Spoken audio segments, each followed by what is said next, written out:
Greetings, humans. Welcome back to the Black Pill. The topic of the day, as it often is Nazis, more specifically, cultural Marxism. Cultural Marxism is a Nazi scare word. I'll elaborate. I hate Nazis. Here we go. Most white people in prison are not Nazis. They have no interest in Aryan Brotherhood politics, whatever.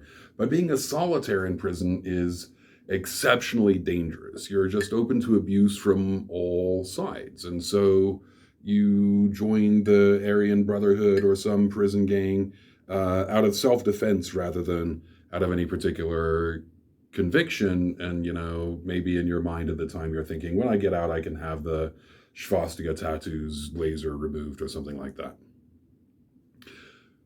In groups require out groups. The threat of other race gangs is a wonderful recruiting tool. You see what I mean? In groups require out groups, and the fastest, most secure people to get people on your side is to tell them someone is out to get us.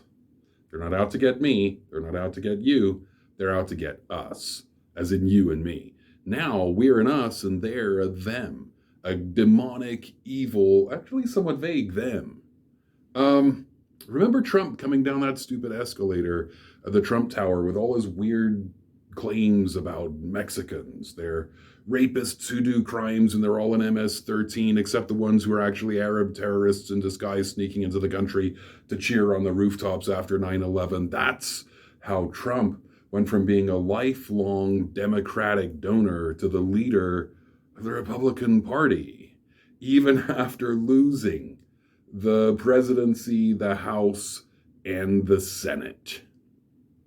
This happens on every scale. Taylor Swift, to some degree, does it. She manages her fans like an in-group, celebrating when we get to number one, as though her fans, get money when a song is number one or something like that. No, she does.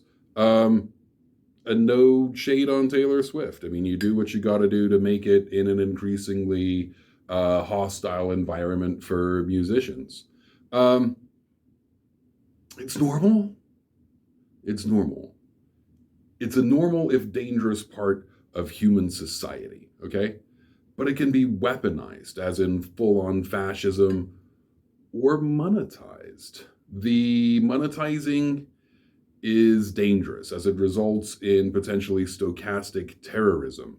That is, whipping up a bunch of people that some outgroup or an insidious enemy results in some of your in-group attempting to murder someone in that outgroup. Demonizing trans people every day in bathroom bills and comedy routines has the result of trans people being in real physical danger in the world.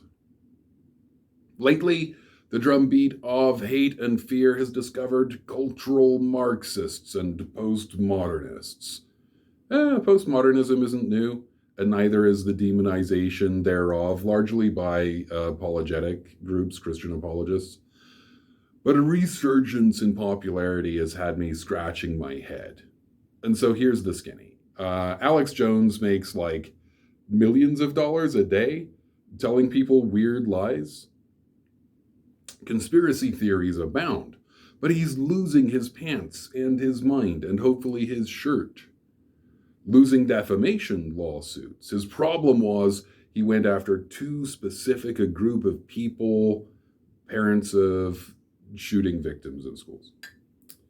The Jordan Petersons and Ben Shapiros of the world make their money on social media platforms, especially YouTube, from which Alex Jones is largely banned already. Peterson makes $1 million a day on Patreon, reputedly. The thing with these platforms is they have algorithms and they have terms of service. So not that long ago, YouTube in particular figured out that their algorithms were radicalizing people by accident. The rule is keep people on the platform, so it'd keep feeding you more of what you watch. But when you've used up all the sensible information on a topic, it's going to start showing you more and more extreme interpretations of that information. So maybe you have a legitimate inquiry about race and IQ. Maybe you don't know anything on the topic and you ask YouTube about it, which you really shouldn't do, but you find a somewhat reputable source of information and they'll tell you that The two aren't really linked. It's a confound, and people in so-called third world countries just don't have the education and don't need the education because there isn't a technical sector to answer the technology-minded sorts of questions on an IQ test. And Black people in America are generally poorer than white people in America and go to worse schools and underfunded schools, and racism and um, de facto and de jure segregation, right? So that white people aren't paying taxes for Black people's schools, and substandard education is what it is. Then there's a ton of evidence for this position that people's IQs, on average, rise about, population IQ goes up about 3 points per decade. That's called the Flynn effect. But in Black communities and sub-Saharan Africa, which is racially PC talk for the places in Africa where Black people live. Those IQs are coming up at more like 4.5 points per decade because the education is approaching the sort of white Western norm for education. But when you're done with that information and you have your thing on autoplay, right, you're going to get increasingly racist interpretations of the data and non-consensus interpretations of the data until you're eventually radicalized and come to believe that there's some, link between IQ and race, which is ultimately just a confound. The next thing you know, the algorithm is sort of put you into the bottom of YouTube where the scummy pond water is, and Twitter will outright ban you. I mean, eventually, the big JP got tossed. Jordan Peterson got tossed for like coming right at Elliot Page. Some weird, bizarro thing about pride and shame, and like comparing surgeons who perform gender affirmation procedures to Nazi doctors experimenting on humans or something. Ugh. The alt-right conspiracy zone just loves to malign Jewish people, but the algo and the terms of service will eventually catch up to you. And when followers inevitably take action in your name against the scapegoat, all the fingers point back to you.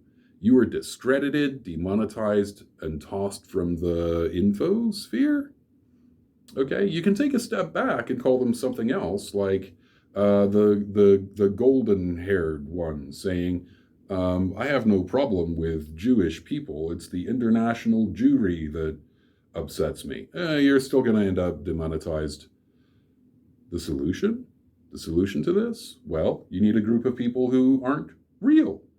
An imaginary boogeyman, a strategy as old of time. It isn't poor Hondurans fleeing literal death descending on the border. It's cultural Marxists. Nobody has standing to sue for defamation because there aren't any cultural Marxists. It's a code word for Jewish people, a scare word on the right to draw unsuspecting normies into the alt-right fold. Okay, this has been The Black Pill. I don't know why you watch this stuff. Get out of here.